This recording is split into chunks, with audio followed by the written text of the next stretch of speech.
ಅವ್ರ ಪಕ್ಷದಲ್ಲಿ ನಡೀತಿರ್ತಕ್ಕಂಥ ಬೆಳವಣಿಗೆ. ಬಹುಶಃ ಈ ಘಟನೆಯಿಂದ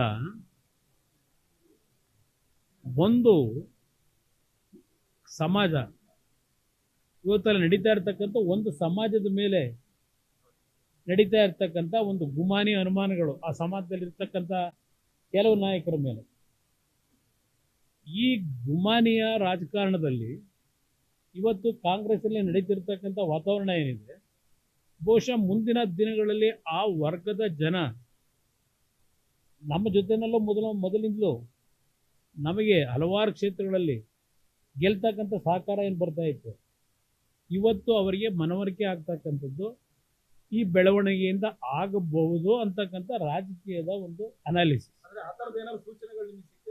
ಇಲ್ಲ, ನನಗೆ ಯಾರೋ ಯಾರ ಹತ್ರನೂ ನಾನು ಚರ್ಚೆ ಮಾಡಿಲ್ಲ, ಇದ್ರ ಬಗ್ಗೆ ಯಾರೂ ಚರ್ಚೆ ಮಾಡಿಲ್ಲ. ನಾನು 20-25 ವರ್ಷ ಆಯಿತು. ನಾನು 1994 ನಾನು ಸ್ವಲ್ಪ ನೇರವಾಗಿ ರಾಜಕಾರಣಕ್ಕೆ ಬಂದವನು. ಅಲ್ಲಿಂದ ಇಲ್ಲಿವರೆಗೆ ಹೆಚ್ಚು ಕಡಿಮೆ 27-30 ವರ್ಷ ಆದಂಥ ರಾಜಕೀಯದ ಅನುಭವಗಳು. ನಮ್ಮ ಪಕ್ಷದಲ್ಲಿ ಇದ್ದಂಥ ಭಾಳ ಜನ ಬೆಳೆದವರು ಏನೇನು ತೀರ್ಮಾನಗಳು ಮಾಡ್ಕೊಂಡು ಹೋಗಿದ್ರು, ಅವರವರ ಭಾವನೆಗಳು ಏನೇನಿದೆ ಅದೆಲ್ಲ ನಾನೇನು ಅರ್ಥ ಮಾಡ್ಕೊಂಡಿದ್ದೇನೆ. ಆ ಹಿನ್ನೆಲೆಯಲ್ಲಿ ನಿಮಗೆ ವಿಶ್ಲೇಷಣೆ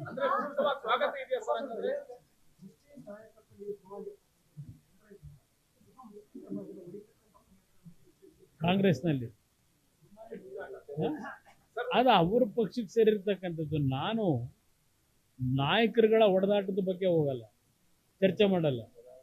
ಆ ಒಂದು ಕೆಟಗರಿಗೆ ಸೇರಿರ್ತಕ್ಕಂಥ ಜನಸಮೂಹ ಏನಿದೆ, ಆ ಜನಸಮೂಹ ಏನು ತೀರ್ಮಾನಗಳನ್ನು ತೆಗೆದುಕೋಬಹುದು ಅನ್ನೋದನ್ನ ಹೇಳ್ತಾ ಇದ್ದೀನಿ.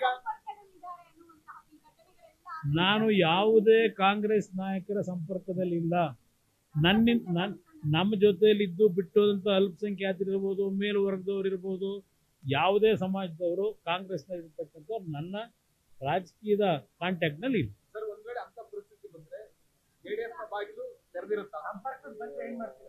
ನಾನು ಆ ವಿಷಯದಲ್ಲಿ ನಮ್ಮ ಪಕ್ಷದ ಬಾಗಿಲು ತೆಗೆಯೋದೇನು, ನಾನು ಕೆಲವು ತೀರ್ಮಾನ ಮಾಡಬೇಕಾದ್ರೆ ನಮ್ಮ ಪಕ್ಷದ ಮುಖಂಡರುಗಳ ಜೊತೆ ಚರ್ಚೆ ಮಾಡಿ ಸಾಧಕ ಬಾಧಕಗಳನ್ನ ಲೆಕ್ಕಾಚಾರ ಮಾಡಿ ತೀರ್ಮಾನ